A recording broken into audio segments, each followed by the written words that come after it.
exciting news, everyone. We have got the Oathbound library copy. I put this on hold as soon as the book came out, or right before the book came out at the beginning of March. And we're going to read it. The library hold came in, and usually new books are only checked out for 2 weeks at a time. But for some reason, this checked out to me for a whole month. So I am rolling with it. Good timing too, because I'm also not starting this at a great time because I am doing the Artist's Way challenge. That is also up on my channel now. And this next week coming up, we are doing a reading deprivation week. I still have to read the actual course plan, but apparently reading deprivation week is not reading for a whole week, like for fun or pleasure, I guess, which makes me so sad. But today is Saturday before that week starts, so I'm going to binge this as much as I can. I actually got this copy from the library on Monday. It's Saturday now. I haven't read it because this past week has been so busy and just kind of wild. So we finally have some time to sit down and read this, so I will read as much as I can tonight. This book is so thick. It is so much thicker than Legendborn and Bloodmarked. But let's get into it. I also have a breakdown video and review of the first 2 books in the Legendborn cycle series on my channel as well. Go check that out. And that has spoilers, so warning if you haven't read it yet. This vlog will also probably contain some spoilers. I will try my best not to, but if there is a spoiler, I will demark that and make sure y'all know so you can skip ahead. Yeah, this is Oathbound, the 3rd book in the Legendborn cycle. And if you are unaware of what this book series is about, it is a King Arthur reimagining that stars Bree, who is, I believe, 16 or 17, and she's part of this like special smart gifted kids program where she can go to UNC Chapel Hill American University, University of North Carolina Chapel Hill campus, and she's a part of their program. And then she learns that she is descended from King Arthur, or like the magical bloodline, but she also has another bloodline because she's black, and she has also a historical magical bloodline on her ancestral black side. I go into the first 2 books more in depth in my video, as I said, but essentially she goes to UNC and she discovers there's this secret society of knights who are descended from the Round Table and King Arthur's original Round Table, and they're fighting this interspecies war between the underworld and the human world as we know it. And then by this 3rd book, she is, I think, running away because she's got caught up in between these 2 worlds, and she's part of this whole prophecy type thing. But let me actually read the synopsis so I don't go off on a tangent, because I also haven't read the first 2 books in a while. I could have reread it before getting this book, but anyways, let's just keep going. So this is the official synopsis on the book jacket. Severed from the Legendborn, oathbound to a monster. Bree Matthews is alone. She exiled herself from the Legendborn order, cut her ancestral connections, and turned away from the friends who can't understand the impossible cost of her powers. This is the only way to keep herself and those she loves safe. But Bree's decision has come with a terrible price, an unbreakable bargain with the Shadow King himself, a shapeshifter who can move between humanity, the demon underworld, and the Legendborn secret society. In exchange for training to wield her unprecedented abilities, Bree has put her future in the Shadow King's hands, and unwittingly bound herself to do his bidding as his new protege. Meanwhile, the other Scions must face war while their round table is fractured, leaderless, and missing its king mage, as Selwyn has also disappeared. When Nick invokes an ancient law that requires the High Council of Regents to grant him an audience, the Order's Merlins imprison him. No one knows what he will demand of the regents, or what secrets he has kept hidden from the table. As a string of mysterious kidnappings escalates and Merlins are found dead, it becomes clear that no matter how hard Bree runs from who she is, the past will always find her. Dun dun dun. So I am very excited to read this third book. I really loved Legendborn, and Bloodmarked was an okay follow up for me, but I hope this third book continues to build the world and build the relationships that are established within the first two books. And of course, Bree is caught up in a love triangle between said Nick and Selwyn, who is, I think, like half demon or something. I kind of forgot, but I'm pretty sure that's the vibe. So, yeah, of course, love triangles, YA novels, but let's get into it.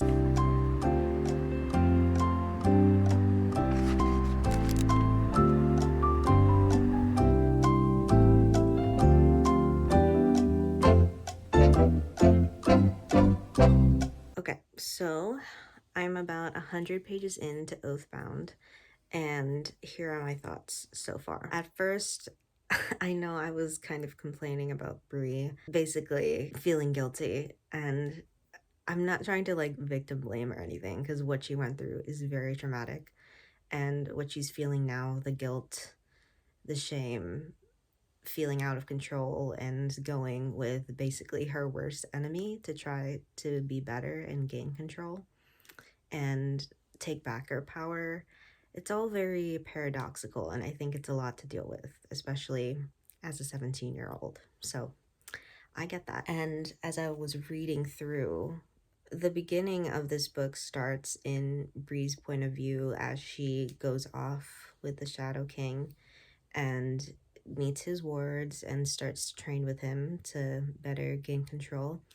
And then part one of the book starts with different characters. So we start with William, who is the scion of Gawain, and he is the healer of like the whole group.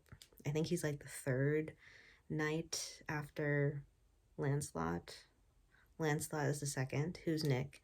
And then Will is the scion of Gawain, who's the third, I think, and he's like the healer. So we were in his point of view as they were trying to figure out what happened when Bree disappeared with this random person, because also the Shadow King can present himself as anybody. So I think he presented himself as Erebus, who is he's like one of the regents, I think, or like one of the top dogs of administration if you think about how the order is tiered and leadership and stuff. When he took Bree and Nick and I think Larkin, who is one of the mage guards who was assigned to Bree as like her king's mage, but like she didn't actually become a king's mage anyways. Larkin, Nick, and Will saw Bree disappear with this random guy who was actually Erebus, who's actually the Shadow King, but like his true appearance can be like whatever he wants it to be. So, anyways, long tangent. Now I'm in part one, and I read through Will's point of view, and then we switched to Mariah, who I was like, who is Mariah? I haven't read the book in a year, so I was like, who are these people? But Mariah is the niece of Valak. I think that's his name. Valak is the Cambion. Cambions are like half demon, half humans. He's like 200 years old. And he runs Volition, which is like this unsanctioned, unregulated part of like ether users, like rogue ether users, quote unquote, because like the order is like established. And then in the south, there's other places that have ether users, and they're like people that aren't part of the gang of the order, and basically they don't like bother them because they don't like interfere with each other's businesses. But now everybody's like intersecting with each other because of all this stuff going down with Bree. So we're in Mariah's point of view. She is a medium, and she was with Aunt Lou, who is like not a medium, but she's like sensitive to magic and stuff in Volition.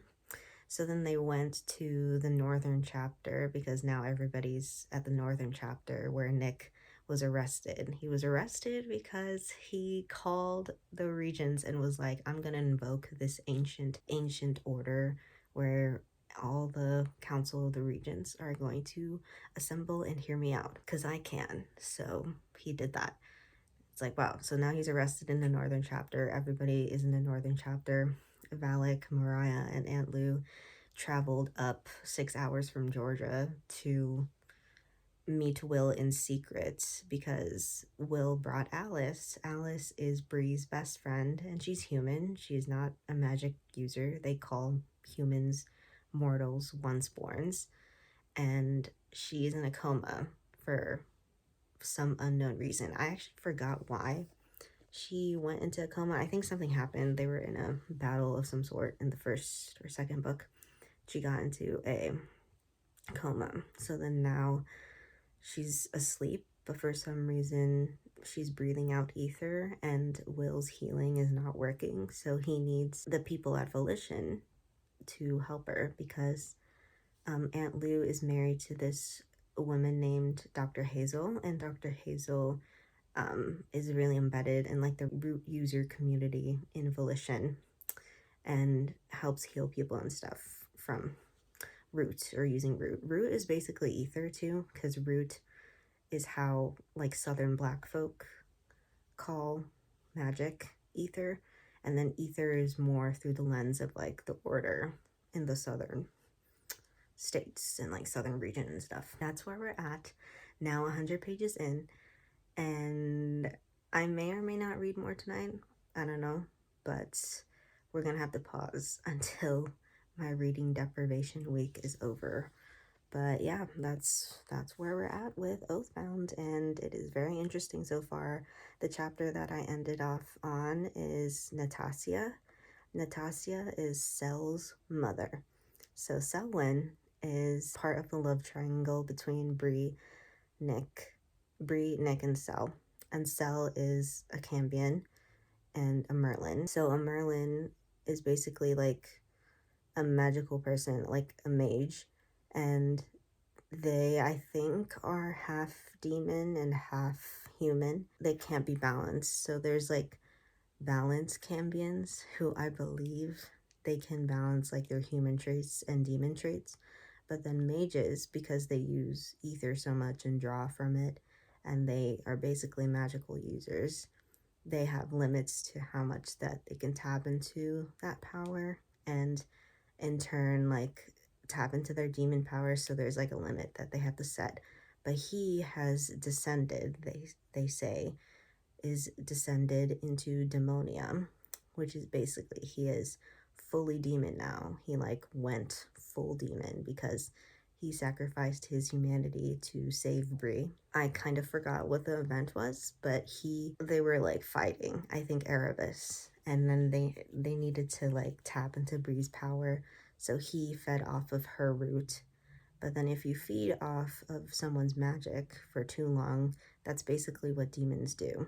And then if you feed too much, you succumb to your demonness, and that's what descending is. So he's descended, and Bree sent him to his mother, who's apparently still alive. I think she was not alive, or they like learned she was still alive because she also was a mage and a Merlin, and she descended, but she was able to snap out of that and become human again, or like balance herself out to become human.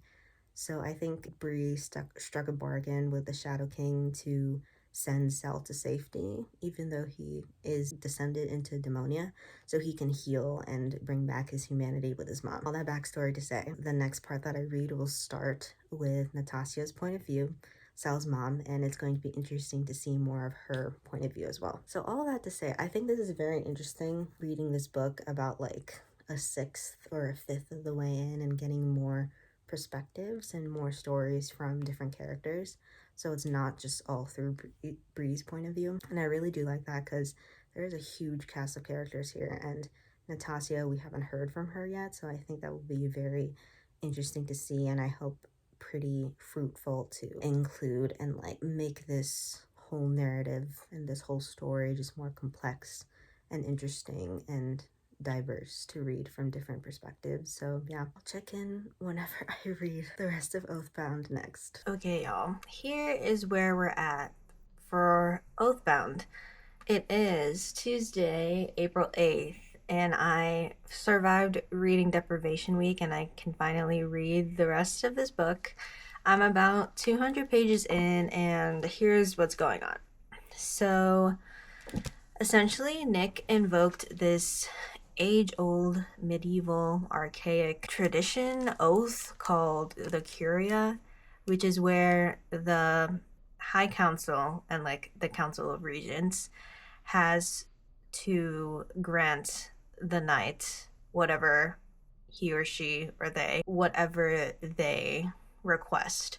So essentially, it's kind of like sort of like a pardon or sort of like a freebie, like, hey, I want to do this, and you're oathbound. See what I did there?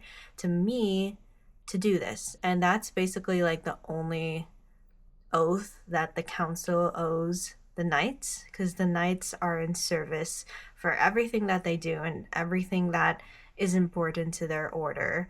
But the council are not, what's it called? They really don't have any responsibility towards the knights besides demanding stuff from them. So this is the knight's way of being like, hey, this is what I want to do, and I want to do this.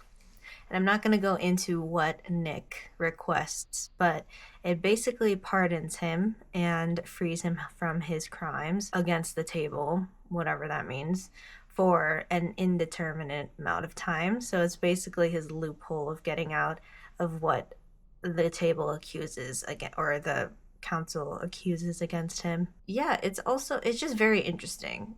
I'm just like, okay. And also, a lot of what I read recently has to do with Mariah. So we're back with Mariah and Aunt Lou and Aunt Hazel and Valak. And I'm pretty sure they're in the Appalachian region, or the mountains, or like somewhere in that region.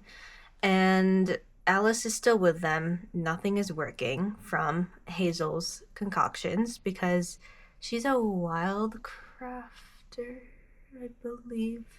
Or her root has something to do with healing. That's the best that I can explain it. She's doing that, and they're trying to figure out ways for Alice to wake up, and Mariah tries to, but to no avail. And now they're about to undergo a new adventure, which will most likely put Mariah in danger, and Valak is going along with it, but Aunt Lou doesn't want to. They have to like go to this council of demons or something, kind of like the adjacent to the council of the round table, but for demons and for the Shadowborn. So that's where I'm at in the book. I'm about a fourth of the way through, and I am loving it so far still. There's so many things. Oh, also, we go in between also Natasia's chapters where she's audio logging and observing her son, Sal, because she's been away from the round table and the knights for so long, and now she just had her son dropped on her front porch, and she's trying to figure out what's going on with him, trying to cure him from his demonia. But also there's so much that she doesn't know. She doesn't know that Bree is pulled into this. Her best friend, or Natasia's best friend, was Bree's mother, who died in a tragic car accident, for those who forgot. And she knows that Faye always wanted to shield her daughter from the world of rude crafters and ether and the round table. But little does she know that Bree is all in it, unfortunately. So Natasha is trying to figure out what's going on. I think it's interesting that she is still using audio, or the way that her narrative is told mostly until the most recent chapter I read was through audio logs. So she's basically speaking into this recorder, and she's like telling the story through her own words, which I find interesting. We finally got out of the audio log format, and she was actually like, stuff was happening as she was conversing with Sel. So yeah, just like overall interesting stuff. But that's where I'm at, and I shall continue. Okay guys, I'm out right now, and thought I should do a change of scenery in my updates for Bloodmarked, because I'm always in my room doing that. Or not Bloodmarked, Oathbound. I'm about halfway through this book. I have thoughts. I think the one thing that's outstanding right now that I'm kind of like, so far, but also I understand its merit in the plot, is Bree forgetting her past. not her memories or her emotions associated with the memories, rather forgetting her past and the people in it that caused her to have these types of emotions. We still don't know if Erebus triggered this forgetting or if it's Bree's own doing of shutting herself off from the memories of these people. At some point, Bree will probably realize that there's no point in trying to forget the past and trying to move on, because the only way that you're able to move on is if you accept the grief and take it in stride and go through the process so you can fully move on. If this type of thing is brought on by Erebus, like if he's the one who caused her to forget these people, then I'm gonna hate him more than I do right now, because he tells her that he doesn't know why she doesn't remember these people, but he could be lying because he's a demon and the Shadow King, so it's in their nature, so he could probably lie, but also what's the merit in him lying in itself? But yeah, if it is true that it's brought on by Bree, I will hate that for her, and I hope that she can move on and fully heal, because right now it's like she's growing in her own power because the people who she loves has been holding her back. Or that's what Erebus says. He's like, at the beginning, you can't grow into your power because the people who you love and feel guilty about for hurting are holding you back. So somehow you need to like forget these people. I don't know. It feels like he could have brought on this forgetting, but also that's really cruel if he did. But then Bree herself is like, she's trying to remember these people, but she can't because they're literally like grayed out images in her mind. But it's still so sad to like think that she forgot these people who she loves, like her best friend. She knows her mother, but she doesn't remember Alice. She doesn't remember Nick or Sal, Valak, William. Like, what the heck, bro? It's so sad. Also, speaking of Nick and Sal, I miss them. Sal is literally a full demon now. And like Nick, we only see him through the perspective of William, and also getting William's perspective throughout the book is interesting. Also, I love William and Lark. They're so cute. They have a subtle romantic plotline that's like very subtle right now, but it's like getting me through this whole thing, because I mean, a fantasy does not need a romance, obviously, like explicit, because I think the first two books were really explicit. Their romantic subplot line is getting me through it right now. And I also really love Bree's relationship with the twins, Elijah and Zoe. I was like, what is her name? Elijah and Zoe. They're all so cute. Like, their relationship progresses from like enemies to reluctant allies to friends, kind of, question mark. And I think her looking out for them and feeling bad for how Erebus treats them, because they're loyal subjects, but then they really like hate like they really do not like, what's it called, like Erebus really does not treat them with respect, even though they treat him with respect because he's their subjects, or they're his subjects. But I don't know, girl, like, it shows Bree's caring character and like the need to look out for the people who are oppressed, just like she is, and like kind of being that space for them when like nobody was there for her, or like very few people were. So like she's trying to be in their court. Well, they're kind of in her court, but it's like a love-hate relationship. I don't know. That's all to say. Interesting halfway point so far. Feeling great. We're gonna continue reading it.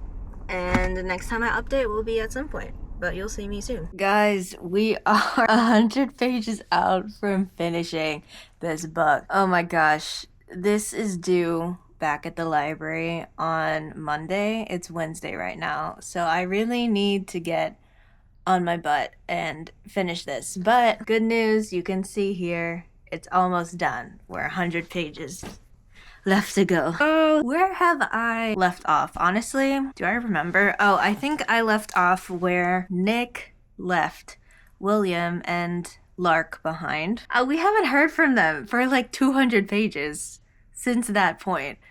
I hope they're doing well, because they went off somewhere else too. Well, not Will. Yeah, William was like, yeah, we gotta go back to the northern chapter, I think, or whichever chapter. Or no, he was like, we gotta go back to the Institute, which I think is based in UNC. Anyways, so enough yapping. Here's where we're at. Basically, Bree and Zoe went to this auction where they were gonna find the crown. Surprise! Mariah also went to this function because they were trying to follow a lead to Bree, her and Valak, and Mariah went, but not Valak, because obviously he wouldn't. He's a demon, and he'd get caught by the greater demon who's hosting this auction. I think his name is Michael, or Mikkel. It's with a K, whatever. They all kiki here. They all meet up at this auction, which I'm just like, oh my gosh, part of the gang is all back together, which made me happy. And Zoe's a new player, and she's like, I don't know what's going on. She finds out that Bree is the scion of Arthur and a blood crafter. Lots of things are revealed. And also, guess who's back? Nick! So, Nick also ended up at this auction. The reason why was because him and Ava. So, if you remember, I don't remember myself what I said, but Nick he requested a curia from the council, and they granted him a quest through his, the curia is like, he can do whatever he wants. So he wanted to do a quest, and his quest was to find a Morgaine for reasons unknown, but we found out why he sought out a Morgaine by the time that he and Bree have spent a few days together at this auction. Okay, here's how it went down. So Bree was about to try to find the crown in the basement of this house. This auction is held at like this really grand mansion. So the night of when the auction was supposed to take place, she's in the basement. She meets this thief, this random dude, and they're like brawling. They're like going at each other. Bree says that she beat this guy up. I believe her. I was reading it and I was like, who the hell is this guy? And then I realized it was Nick. But she doesn't know him. She doesn't remember him. And Nick is so sad.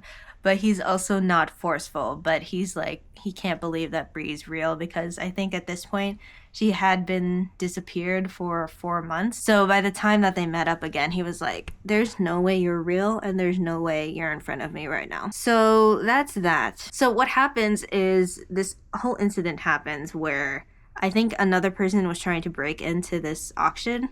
And, like, you're not supposed to, like, you're basically invited to this place. You have a special invitation where these warlocks who are staffed for Michael's event, they see this card and they make sure that it has the signal on it, or like this special symbol to make sure that you're part of the group and like the community, they call it. So they find out that this guy tries to sneak in, and then also that someone else was trying to steal something. That's why Michael's like, okay, so I'm gonna make all of you guys, my guests, my esteemed guests, stay at my house for free. I'll give you free food, free clothing for 3 days, and you're gonna have to go through 3 nights of inquisitions. So he like picks out a small group of people who weren't, I think, in the ballroom by the time that this whole thing was happening, like the thief and like the stealing of the stuff. Of course, Bree and Nick are put into that position. Also, another thing, so apparently Nick goes to this auction with Ava because they're also trying to find the crown. Ava is a Morgaine. The Morgaine used to house the crown for like 1500 years. For centuries, they were the sole keepers of the crown and taking care of it or whatever. And then it was stolen. So that's why she's trying to find it. Ava is the leader of the Morgaines. And Nick is working with her for some other reason. We find out why. They are there together, Nick and Ava. And they're posing as fiancés. But funny thing is that Nick and Bree are found together in the elevator when they're going up after they end their fight and the alarms are going off and they have no idea why. And then they are caught by the staff, like their chief of staff, some of the warlocks that are trying to herd everybody together. So the elevator opens and Nick's like, you just gotta go along with me. And he kisses her and they're like making out. And then the staff catches them and then they're like, where's your invitation? Then Nick gives it to her, like the chief of staff. Bree gets a glance. It says Iris and Benedict, whatever the last name is. Benedict something, Iris something. And then it says that they're fiancés on the card. Guess what happens? Bree and Nick, because this 3-day sanction is happening for all the guests to stay over for the weekend, they are posing as fiancés. Of course they are, because why aren't they? Ava is furious, but the whole group, they like switch identities. Her and Bree and Zoe posed as sisters, but Zoe took Mariah as her sister and then put Ava as what Mariah's invitation was. Mariah was like this art curator, so now Ava's the lone curator. So yeah, this is like a really precarious situation, and then they spend the weekend. Bree and Nick rediscover each other. Bree still does not know who he is, does not really remember him. He is telling her about their past. They obviously have chemistry and tension, and it's like her body knows that she knows this boy, and this boy knows her so deeply, but there's so many wounds and trauma in their past that they can't fully be together, but she really wants to be together and stuff. And also another revelation is she revealed to Mariah that she burned her ancestral lines. Mariah was like, why would you do that? They got into a discussion. Bree's coming to the realization that maybe she should have heard her ancestors out and not cut them off completely. So I think they're going to try to figure out how to put back her ancestral lines even though she burned them. Maybe because she destroyed them, she can remake them. She is pretty powerful. So that's another thought. The gala and the whole auction has finished. The crown has disappeared, I think. Has it? I think Ava ran away as soon as like the auction was all done. By the end of the 3 days, what happened? I literally just read this last night. Oh, so I think like Bree, Zoe, Mariah, and Nick are in prison now, or like in lockdown in the mansion because they were caught. In the auction, I think something happened. They were caught. Apparently this regent named Gabriel, don't remember him, but he showed up and he was like, "You're here," to Bree because they like ran into each other. And Bree's like, "Do I know you?" And she's like, "I feel like I should know this guy, but he feels off. He feels dangerous." And she was right. He's a regent, and why is he at this auction where a bunch of terrible rich people are? We don't know. We may never know. Maybe we'll find out later. Yeah, so I think they're caught because they're like running away, and they're also trying to go after the crown, but then the crown disappears. And then they're in prison, and like one of the other chief of staff, I forgot his name, but he like finds them and he's starting to talk to them, and they're like, "Who are you, bro?" And then he changes into Erebus. What? So he was there the whole time.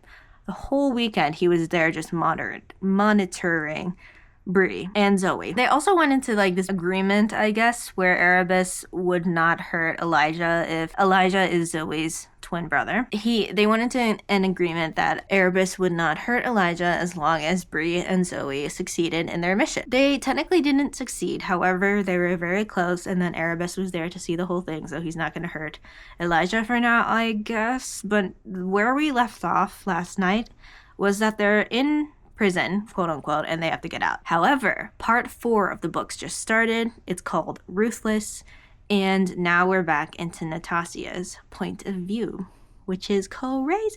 I think I really liked this part of the book. This is probably my favorite part of the book. I think it was the entirety of part 3, or like most of it. Part 3 was named... Wait, I'm gonna find it. So there's these like recurring words and descriptions of Bree that she's trying to be. Oh, part 3 is called Impervious, I'm pretty sure. Part 1 is something, if I can find it, it'd be really great. Okay, the prologue is What Must Be Done. Part 1 is Untouchable. And part 2, if I can find it, part 2 is, I just passed it. Part 2 is Unstoppable. So throughout this whole book, when Erebus and Brianna, why am I using her government name? When Erebus and Bree are talking, he's like, "What do you want to be?" And she always says that she wants to be untouchable, unstoppable, impervious. That's the 3, actually. And the last part that Erebus said was, "You're all of these things now. Now you have to be ruthless." So that's tea. I don't know if I like Erebus saying that, or what his definition of ruthless is, because yes, Bree is ruthless, but she's also compassionate, and she cares a lot about people, and she loves people. The last 100 pages are here. I really don't want to finish this, but I think what's getting me through is, 1, the library hold, but also the fact that there's one more book after this series, or before this series is over. I can't believe it. We've made it here. I really want to reread Legendborn and Bloodmarked, because honestly there was so much that like was referenced in here, and I was like, low-key, I don't remember what happened, even though I read the book a year and a half ago, probably. That was so slay. This whole part of the book, I was like, oh my god, I'm so into it. It was really good. I'll finally check back in when I'm done, and I hope I'm done very, very soon, and I'll give you my thoughts overall. I'm excited.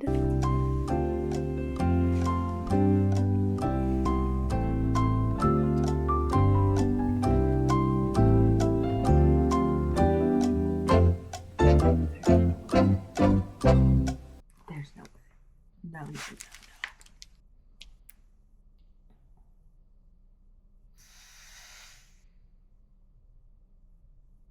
Yeah. Hold on. I gotta think about this. I'll be back. I can't. Okay, y'all. We need to get into this. I have to return this book tonight to the library. So these are my first thoughts on, or my final, I guess, thoughts on Oathbound, the wildness that happened in this. Oh my gosh. Where do I even begin? Also, I'm like still getting over a sickness, so apologies for looking kind of rough right now, but I'm like, oh my god, I can't.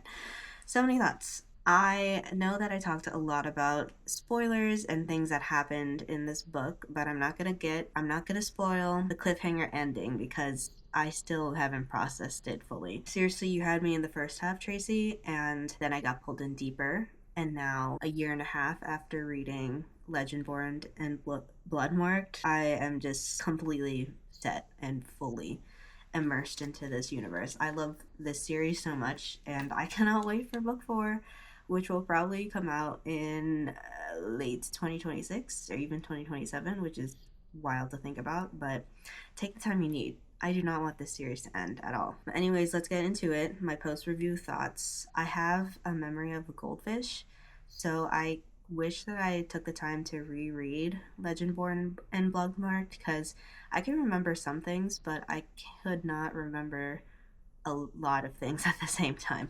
Like some characters showed up and I'm like, who are you again? I forgot you or who you are and what happened. I'm like, oh, right, that happened, but I don't remember the specifics. So my next task is to go to a secondhand bookstore or get secondhand copies of Legendborn and Bloodmark and wait for this to go out on paperback because I like paperback. Okay, sue me, I like paperback. Or just like wait for secondhand copies as well so I can reread and satiate myself to wait for book 4. But yeah, let's get into it too. My favorite part was Penumbra when the whole gang was at the estate and fighting for their lives.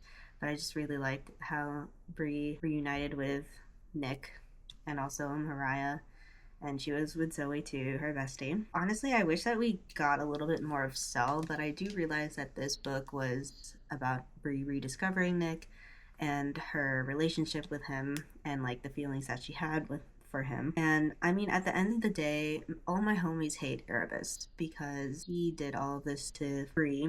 He did not allow her to grieve properly. He also, not gonna spoil this, but like there's a reason why Bree does not remember her loved ones or anything about them except the emotions associated with these blank faces in her mind, and you can kind of guess who is the cause of that. So I don't like that guy. Bree is so strong, and she's literally 17. She does not need to be going through all of this, but she continues to push forward, and even though she feels alone, she's never been alone, and this book was really her rediscovering her circle and her support system and leaning on that in times of grief and sorrow and just so many things going on because, of course, the world is ending. The world is burning. What's new in the Legendborn universe? No matter what she's been through, her support system is there for her 100%, which is just beautiful to think about. And I actually really enjoyed the first act, hearing from different characters' perspectives. It did kind of drag for me a little bit, but I did like hearing from different characters like Mariah, William, even Nick got a chapter, and also Natasha. We met Natasha and was able to see her relationship with her son, reinvigorating that, even though he is in pneumonia and kind of losing it every day. I love William and Lark, ship them so hard.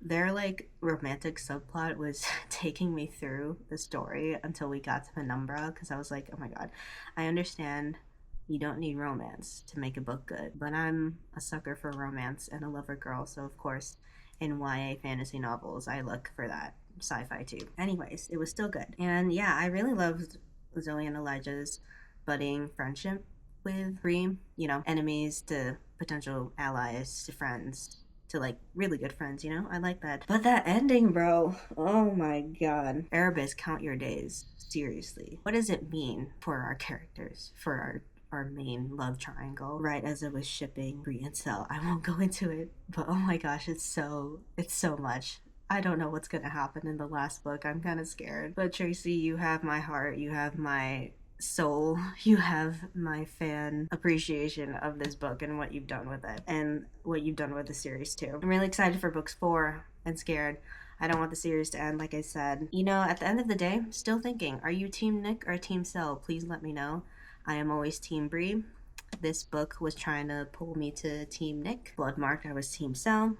Obviously, Legendborn, we did kind of start with Team Nick. They do seem like endgame, but I don't know how this is gonna end. We shall see when book 4 comes out. But yeah, thanks for watching this reading vlog. This is the first time that I've done something like this, and sorry it was a little...